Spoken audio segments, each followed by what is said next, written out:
Queridos, hoje nós vamos dar continuidade à série de exposição da carta, a primeira carta de Paulo aos Coríntios, e vamos considerar os versos 6 a 8 do capítulo 2. Então, abra a palavra do Senhor em 1 Coríntios, vamos considerar os versos 6 a 8. 1 Coríntios, capítulo 2, 1 Coríntios, capítulo 2, versículos 6 a 8. A falta de sabedoria, a ignorância, é um grande perigo e pode ter efeitos irreversíveis. Por vezes, não temos a correta compreensão das circunstâncias e tendemos a tomar decisões erradas e precipitadas. Existe um trecho de uma música muito conhecida do Legião Urbana que poética e ironicamente ilustra o que eu estou querendo dizer. Diz assim o autor da música: quem me dera ao menos uma vez ter de volta todo o ouro que entreguei a quem conseguiu me convencer que era prova de amizade, se alguém levasse embora até o que eu não tinha. Esse trecho da música, que inclusive se chama Índios, fala sobre uma realidade conhecida para todos aqueles que já estudaram um pouco de história do Brasil, especialmente o período de colonização, quando os colonizadores, via de regra os portugueses, realizavam troca de produtos com os índios nativos. Nestes câmbios, nestas trocas, via de regra, a desproporcionalidade e os enganos eram muito grandes e eram possíveis apenas diante da ignorância dos índios. A falta de compreensão deles quanto aos materiais trocados. Por exemplo, muitas vezes, pedras preciosas e ouro eram trocados por roupas, utensílios domésticos ou mesmo espelhos. No fim da música, o compositor retrata que quando os índios começaram a compreender pelo que tinham passado, já era tarde demais. Ele diz, em outro trecho: nos deram espelhos e vimos o mundo doente. Tentei chorar e não consegui. Muitas vezes, quando nos damos conta da realidade, já tomamos uma série de decisões equivocadas. Paulo hoje vai ensinar sobre o preço que foi pago e o erro dos ignorantes diante do mais precioso mistério da humanidade. Então vamos ler 1 Coríntios, capítulo 2, enfim a palavra do Senhor nos versos 6 a 8. Diz assim a palavra do Senhor: entretanto, falamos de sabedoria entre os que já têm maduridade. Eu leio na NVI, só um parênteses, essa palavra maduridade, quando eu li eu achei que estava errado, mas não está certo. Mas é o mesmo significado de maturidade. Vou ler novamente. Entretanto, falamos de sabedoria entre os que já têm maduridade, mas não na sabedoria desta era ou dos poderosos desta era, que estão sendo reduzidos a nada. Ao contrário, falamos da sabedoria de Deus, do mistério que estava oculto, o qual Deus pré-ordenou antes do princípio das eras, para a nossa glória. Nenhum dos poderosos dessa era o entendeu, pois se o tivessem entendido, não teriam crucificado o Senhor da glória. Oremos. Pai querido, graças te damos pela tua palavra, Senhor. Ilumina pelo teu Santo Espírito as nossas mentes e corações para compreender, Senhor. Toca os nossos corações com a tua verdade. É isso que te pedimos em nome de Jesus. Amém. Em Corinto, havia uma igreja fortemente mundana e dividida.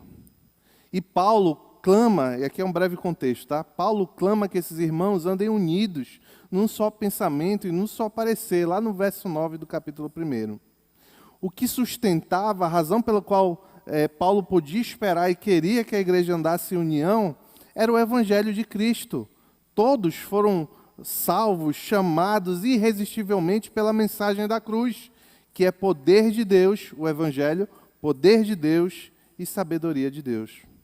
Na parte final do capítulo 1, quando vimos os versos 26 a 29, Paulo mostrou o padrão que ele utilizou para a eleição de um povo. Aqueles que nada eram, aqueles insignificantes. Então Paulo separou esses, Deus separou esses e chamou para si. Como nós vemos, por conta disso, no verso 30 e 31, Paulo ensinou que as divisões, já que todos eram insignificantes, as divisões são fruto de orgulho e não deve existir no meio do povo de Deus, porque é Deus quem toma iniciativa na salvação do seu povo e mantém a salvação do seu povo em Cristo Jesus. Na última mensagem, sábado último, quando consideramos os versos 1 a 5, conversamos sobre a coerência entre o ensino e o testemunho de Paulo. Ele ensinou e procedeu e viveu da mesma forma que ele exortou os coríntios a fazerem, fazendo tudo para a glória de Deus. Hoje, vamos ver o ensino de Paulo, de que somente de posse da sabedoria verdadeira, a divina, é possível conhecer o mais importante mistério que estava oculto. E, como está no texto, o mistério que estava oculto. E as graves consequências de ignorá-lo. O primeiro ponto é o fim da ignorância dominante. O fim não de finalidade, mas de resultado. O fim da ignorância dominante. Diz lá em 1 Coríntios, capítulo 2, vamos ler 1 Coríntios, capítulo 2, verso 6 novamente. Entretanto, falamos de sabedoria entre os que já têm maduridade, mas não da sabedoria desta era ou dos poderosos desta era, que estão sendo reduzidos a nada.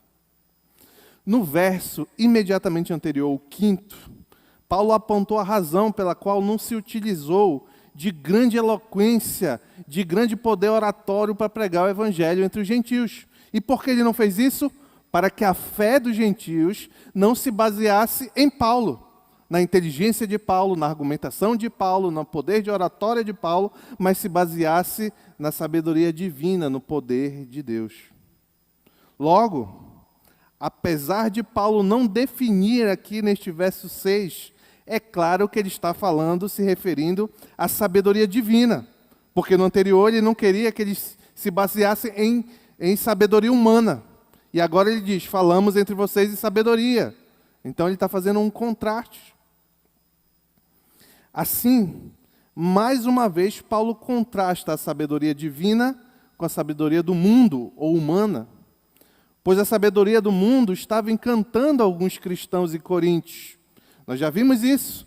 Eram homens orgulhosos, guiados pela filosofia greco-romana, de que você tem que conquistar, vencer, ser forte. Buscavam prazeres levados por toda espécie de imoralidade, desejos impuros dos cultos pagãos, em que a sexualidade era o objetivo último. Então, aqueles irmãos na igreja de Corinto estavam sendo claramente afetados pela sabedoria do mundo. Para esses homens também, que tinham uma visão filosófica grega das coisas, achavam que todo bom orador, todo bom pregador não, mas todo bom mestre era aquele que falava muito bem, argumentava muito bem, que sabia de muita coisa. Eles também estavam sendo encantados em buscar esse tipo de sabedoria para dentro da igreja. E por isso, para estes, a mensagem da cruz, o evangelho de um judeu morto na cruz do Calvário, era muito simplista e não correspondia aos padrões seculares de sabedoria. Ao fazer, então, uma diferença nítida entre os dois conceitos, Paulo destaca que todos aqueles, como ele, e que pertenciam ao círculo apostólico de alguma forma, os colaboradores de Paulo, tanto Timóteo como Sila e outros, ensinam, quando ele diz assim, entretanto falamos de sabedoria, ensinam com a sabedoria de Deus, a semelhança de Paulo. Notem aqui que Paulo acrescenta uma informação interessante sobre os destinatários dessa sabedoria. Ele diz que ensinavam, eles e os seus companheiros de lida, de caminhada cristã, Timóteo, etc., eles ensinavam com sabedoria de Deus entre os que já têm maturidade ou maduridade. Afinal, quem são essas pessoas a que Paulo se chama de amadurecidas? Existem cristãos imaturos? Acaso Paulo ou outros escritores do Novo Testamento ou agrupam cristãos por categorias? Existe o cristão maduro, o mais maduro, o meio maduro? Primeiro, meus queridos, os escritores do Novo Testamento não apresentam qualquer evidência de uma distinção entre dois tipos de cristãos. Não existe castas dentro do cristianismo. Não existe uma categoria de amadurecidos e outra de imaturos, uma categoria de espirituais e outras de naturais, uma categoria de superiores e outras inferiores. Não existe essas categorias segundo os autores do Novo Testamento. Os escritos do Novo Testamento, pelo contrário, exortam que todos os cristãos avancem para a maturidade, como diz o autor de Hebreus em capítulo 6, verso 1, parte A. Portanto, deixemos os ensinos elementares a respeito de Cristo, ou seja, o básico, e avancemos para a maturidade. É claro, todos nós sabemos disso aqui, que há níveis de desenvolvimento diferentes, mas ninguém entre os cristãos pode reivindicar ter alcançado a perfeição. Até mesmo os homens mais santos do Antigo ou do Novo Testamento, como Jó e Paulo, não alcançaram a medida do varão perfeito, que é Jesus Cristo. Então, é claro que Paulo não está se referindo quando ele diz aos que já têm maturidade ou maduridade, que são aqueles que avançaram a certo ponto, que são de uma categoria diferente. Até porque o testemunho dos irmãos na igreja de Corinto era muito em sentido contrário, como vai ficar claro mais adiante. Pula um pouquinho e vai para o capítulo 3. Vamos ler o verso 1 e 2 do capítulo 3 para você ter uma noção da maturidade cristã ali nas igrejas de Corinto. Olha o que Paulo diz. 1 Coríntios, capítulo 3, verso 1 e 2. Irmãos, não lhes pude falar como a espirituais, mas como a carnais, como a crianças em Cristo. Dei-lhe leite e não alimento sólido, pois vocês não estavam em condições de recebê-lo. De fato, vocês ainda não estão em condições. Opa, parece que é uma contradição aqui. Paulo está chamando eles de, equiparando os irmãos em Corinto a crianças. E lá ele está dizendo que ele fala aos que têm maduridade ou maturidade. Será que há uma contradição na Escritura? Claro que não. Muito embora o nosso texto se refere aos amadurecidos, o que Paulo está se referindo a esses são aqueles que já possuem a maturidade recebida pelo Espírito Santo para reconhecer a verdade do Evangelho. Então entenda isso nesse texto, que é muito importante para a compreensão do resto. Esses que Paulo chama de amadurecidos são aqueles que foram convertidos pelo Santo Espírito do Senhor e capazes de crer na verdade do Evangelho. São os cristãos. De modo que, pelo contexto, o contraste que Deus faz aqui, conforme Paulo revela nessa carta, não é entre cristãos mais maduros e cristãos de uma categoria inferior. Pelo contrário, mas entre cristãos amadurecidos a ponto de aceitar a mensagem da cruz contra descrentes que consideram a sabedoria de Deus loucura. Vou repetir que ficou um pouco confuso. O contraste que Paulo faz aqui não é entre um cristão mais maduro e um cristão menos maduro, mas entre o cristão que foi amadurecido a ponto de compreender a verdade do Evangelho e o descrente que olha para a verdade do Evangelho e pensa que é loucura. A palavra grega, traduzida como maduridade aí, tem o significado daquilo que não pode ser melhorado ou perfeito. Ou não pode ser melhorado, ou seja, é perfeito. É por isso que não tem nada a ver com o nível que eles chegaram. Porque todo cristão pode e deve buscar melhorar cada vez mais e mais. Mas existe algo perfeito na minha e na sua vida. O que é? que é justamente ao que Paulo está se referindo. A única perfeição na vida do crente é a obra que ele recebe como alvo do poder salvífico de Deus. A obra de Deus na vida do crente é perfeita, a despeito da imperfeição do crente. Então, é esse maduro que Paulo está se referindo aí. Esta salvação que amadurece o homem, o torna cristão, abre os olhos do descrente para compreender a sabedoria divina e se alegrar nela. E não na sabedoria desta era ou dos poderosos desta era, como diz a sequência do nosso texto.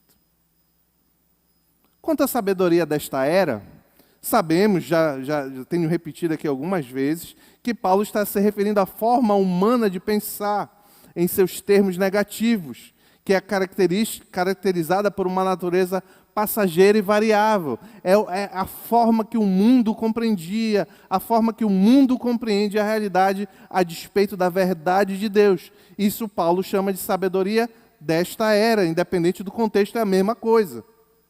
Porém, a quem Paulo se refere na sequência do texto, quando ele chama de poderosos desta era? Quem são esses poderosos? Será que Paulo se refere aqui a Satanás e a seus anjos caídos? Não. Paulo se refere aos humanos que são considerados fortes, precisamente aqueles que Deus escolheu envergonhar. Volta um pouquinho lá em 1 Coríntios capítulo 1, verso 27. Aí tem um retrato de quem são esses homens. Quando Deus vai apresentar o padrão que eu citei no contexto aqui de quem ele escolheu salvar, ele usa essa passagem que eu vou ler aqui, é parte do que ele forma por meio de Paulo. Mas Deus escolheu o que para o mundo é loucura para envergonhar quem? Os sábios. E escolheu o que para o mundo é fraqueza para envergonhar quem? O que é forte. Esse que para o mundo é sábio e é forte, é justamente esse que Paulo está dizendo que são os poderosos desta era. A sabedoria das autoridades seculares, líderes políticos, religiosos e intelectuais do mundo, esses são os poderosos desta era a que Paulo se refere.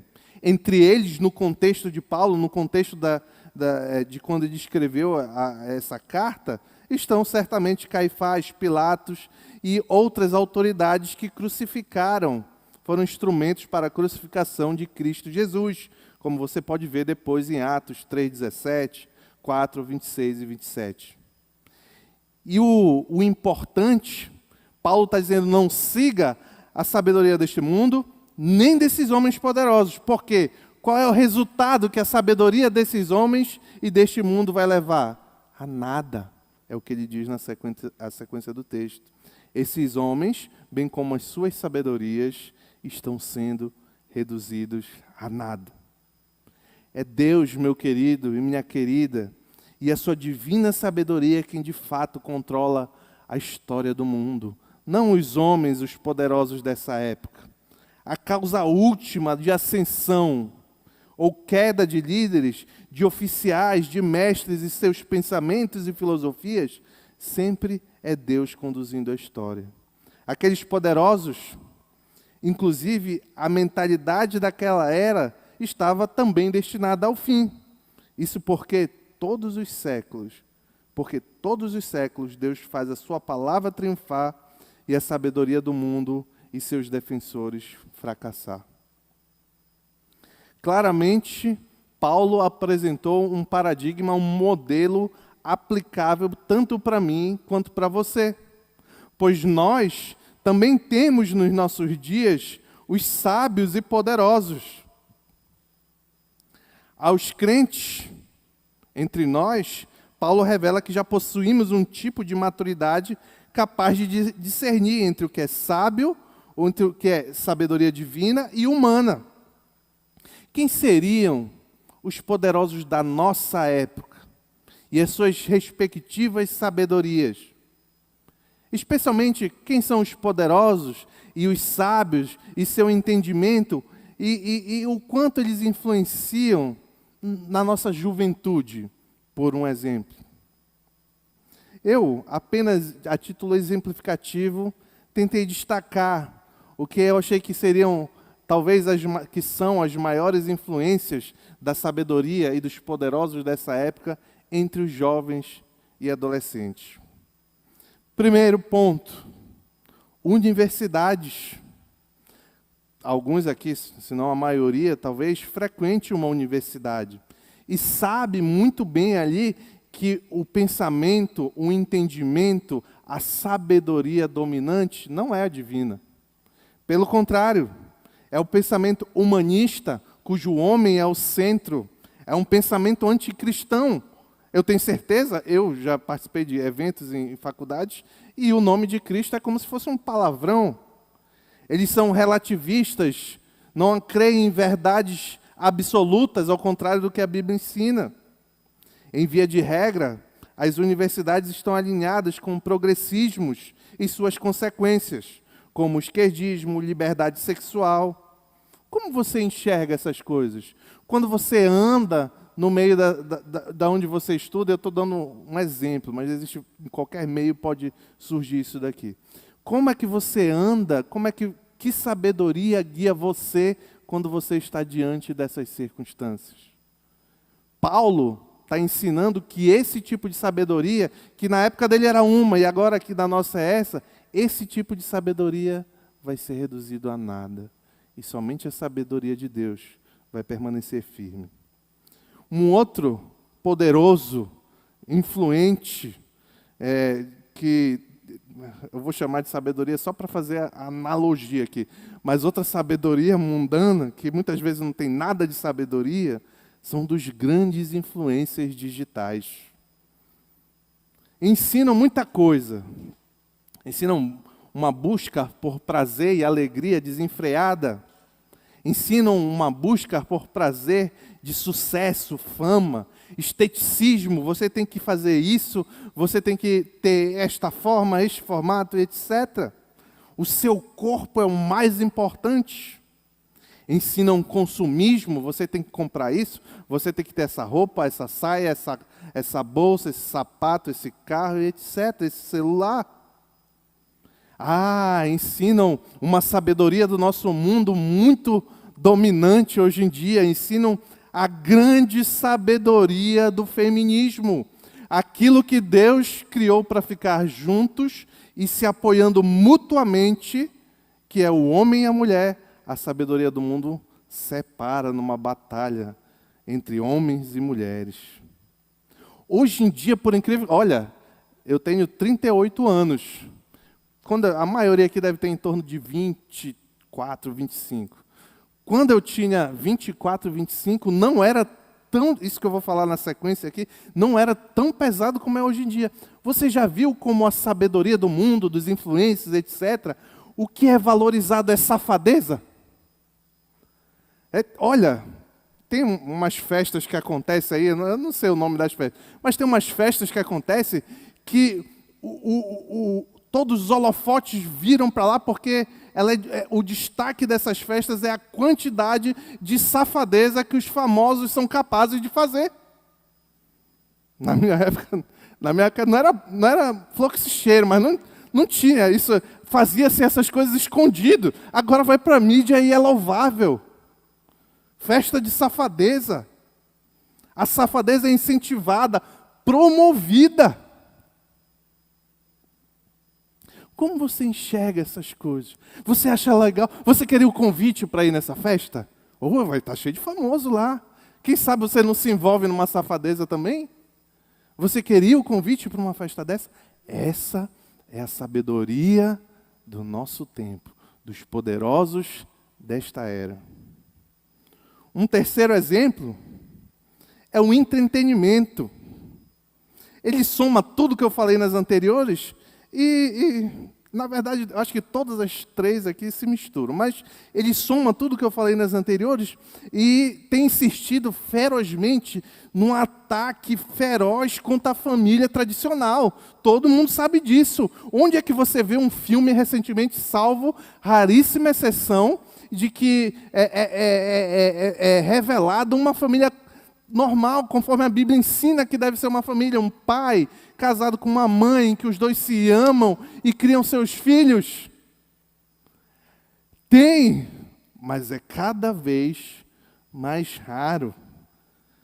Para o entretenimento da nossa era, que influencia muitos, milhares de pessoas, se não a maioria das pessoas do mundo, o que é pauta não é a família e os valores que a Bíblia defende.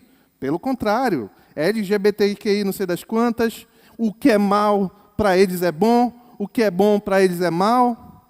Como você enxerga essas coisas? Será que você olha e você acha normal, é do nosso tempo? Tudo bem. Cristãos, não sejam influenciados por essas coisas. Busque discernimento na palavra do Senhor. Busque, se você de fato é um cristão, se desenvolva a maturidade que você já recebeu de enxergar a verdade. Sabe por quê? Porque tudo isso vai passar. Da mesma forma que as sabedorias mundanas no tempo da igreja do primeiro século passaram, entre aspas, isso tudo também vai passar. Eu falei entre aspas porque ainda tem algumas que perduram até hoje, mas vai passar também.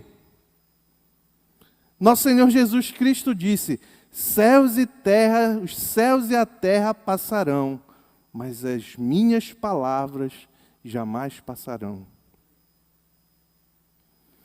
O segundo ponto, eu chamei de consequência da ignorância dos dominantes. Está lá nos versos 7 e 8.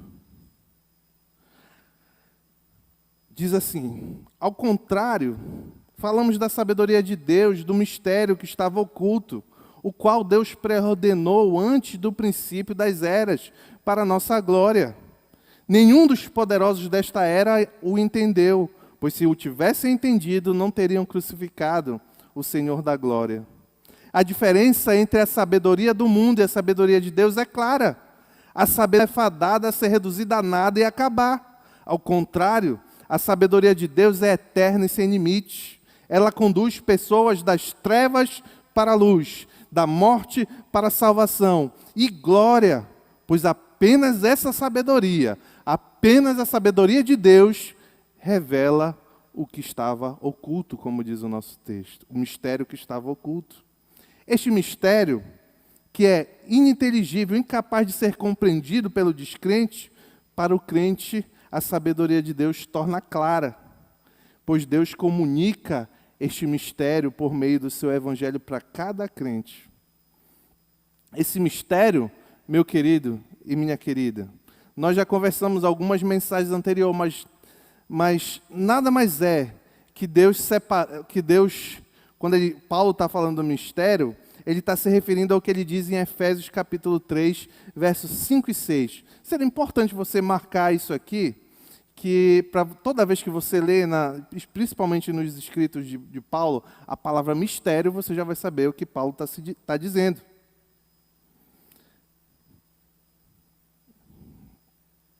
Efésios capítulo 3, versículos 5 a 6. O próprio Paulo, eu ia explicar, mas eu preferi deixar o Paulo explicar para vocês.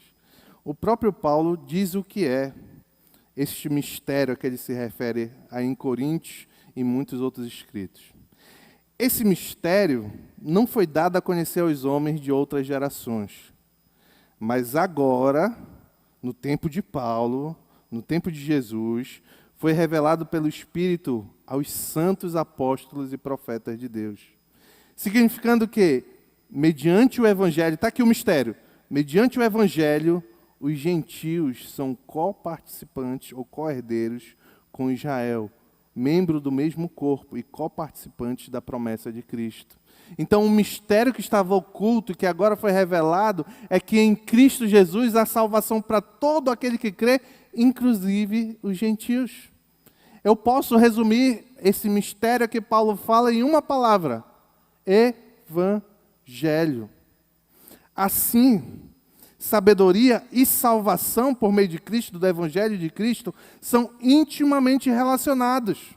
Porque é no meio do processo de salvação que aos crentes é revelado este mistério. Eles são capazes de ouvir a pregação do Evangelho, crer e serem transformados. Muito embora não esteja mais oculto este mistério, Paulo já escreveu aqui, o homem caído não pode alcançar por sua simples compreensão. É necessário o agir soberano de Deus e de seu Santo Espírito para a transformação do homem. Paulo, então, não poderia ter descrito a diferença entre as duas sabedorias, apontado a diferença entre as duas sabedorias de forma mais clara. Olha lá, a sabedoria dos poderosos está sendo reduzida a nada, como nós vimos no verso 6. E a sabedoria de Deus opera para a nossa glória, como nós vimos no verso 7. Paulo revela no fim do verso 8 a grave consequência da falta de sabedoria dos poderosos de sua época, da época de Paulo. Nenhum dos poderosos desta era entendeu, pois se o tivesse entendido o mistério, quem é Jesus, o Evangelho, não teriam crucificado o Rei da Glória. Jesus, o Senhor da Glória, é a resposta para a pergunta do salmista. Quem é o Rei da Glória? Ele não só governa no céu, Jesus, mas também na terra, e se faz conhecido aos que têm maturidade, que são capazes de alcançar a sabedoria divina por graça e obra do Espírito Santo. Sobre esse Jesus se faz conhecido. Por ignorar estas verdades, aqueles homens cometeram a maior injustiça da história. Eles crucificaram o homem mais inocente que já existiu. Ou seja, a maior injustiça da história. Acaso Paulo está falando, então, apenas a Caifás, Herodes, Antipas, a Pilatos? Ou tem em mente todo líder que governa sem dar glória a Deus e a Cristo? Ou os líderes judeus e gentios que crucificaram, ou apenas aos líderes judeus e gentios que crucificaram Jesus? Ou todos os representantes de povos, ou todas as pessoas que ignoram a causa de Jesus Cristo, do Messias? A música que eu apresentei na introdução, ela tem um verso que parece que encaixa aqui direitinho. Diz assim: quem me dera ao menos uma vez entender como um só Deus ao mesmo tempo é três. E esse mesmo Deus foi morto por vocês. Sua maldade, então, deixaram Deus tão triste. Quanto a minha e a sua vida, meus queridos, tem sido dedicada, quanto de nossas vidas tem sido dedicada ao Senhor Jesus?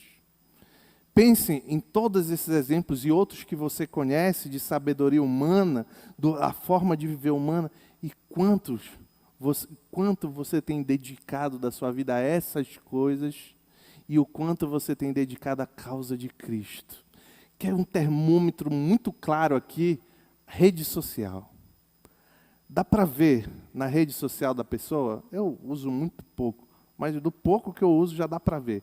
Dá para ver na rede social da pessoa no que ela despende mais energia, no que ela gosta mais de compartilhar, no que ela tem alegria em que todos vejam.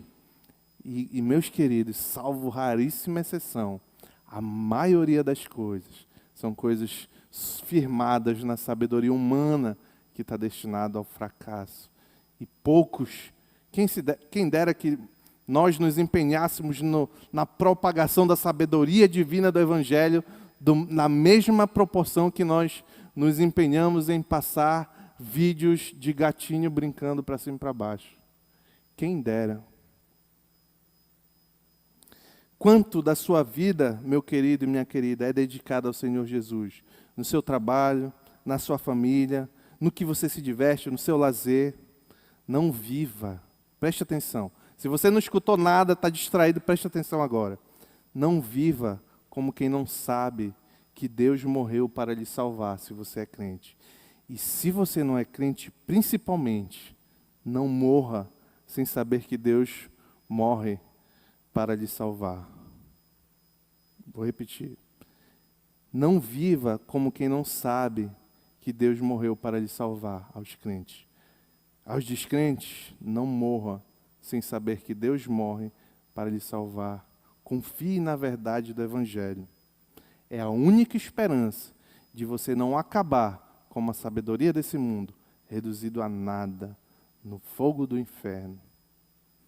Que nós não cometamos o mesmo erro dos poderosos do tempo de Jesus, ignorando o Senhor da glória em nossas vidas, de tal maneira que um dia já seja tarde demais para nos arrepender. Senão poderemos repetir os versos do compositor. Nos deram espelhos e vimos o mundo doente. Tentei chorar e não consegui. Que Deus nos abençoe, em nome de Jesus. Amém.